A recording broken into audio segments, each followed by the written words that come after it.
Sa kasalukuyan ay nagtaas ng bahagya ang mga bilihin sa pamosong pasalubong center na matatagpuan sa bungad na bahagi ng Baguio Public Market kung saan ay kinuha namin ang presyo ng mga produktong pampasalubong para magkaroon ng idea o kabatira ng mga mamimili partikular ang mga turistang inaasang dadagsa sa Baguio City para magbakasyon ngayong holiday season. Ang presyo ng mga gulay sa pasalubong center at iba pang produkto ay nagtaas ng bahagya, ngunit kaya pa naman ng bulsa ng ating mga mamimili. Ayon sa mga stall owner, nagdagdag sila ng bagyang presyo sa kanilang mga produkto matapos ng tuloy-tuloy na paglobo sa presyo ng gasolina o krudo na ginagamit sa mga delivery trucks at iba pang sasakyang naghahatid ng mga panindang mga gulay at prutas. Unahin natin ang strawberry fruits na mabibili ng mula 360 to 400 pesos bawat kilo, pero kung gusto mong magtipid may mabibiling tig 100 pesos per pack. Pure honey, 180 pesos ang maliit na botelya, 280 ang big bottle. Sa mga gustong magluto naman ng chop suey, ito ang mga Highland vegetable na kailangan sa pagluluto. Carrots, mabibili sa 130 to 150 pesos per kilo. Broccoli, 120 pesos per kilo. Cauliflower, 100 to 120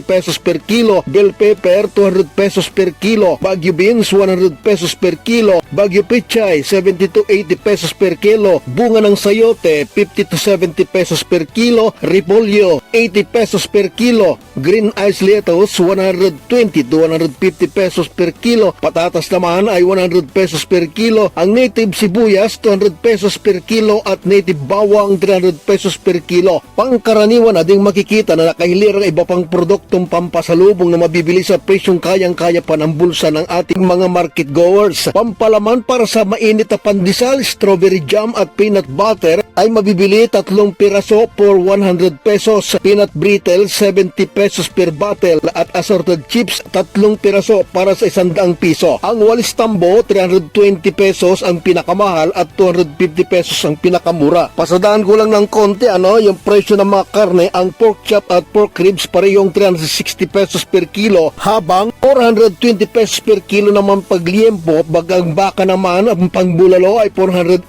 pesos per kilo at ang beef laman ay 500 pesos per kilo. Nanatili sa dating presyo yung bigas. Ang Jasmine Thailand, 60 pesos per kilo. Ang Jasmine Local Rice, 65 pesos per kilo. Japonica, 65 pesos per kilo at Dinorado, 57 pesos per kilo. Mula sa Baguio Public Market, Pedro Lyuda para sa mata ng Agila, Northern Luzon. Matatag, matapang, matapat.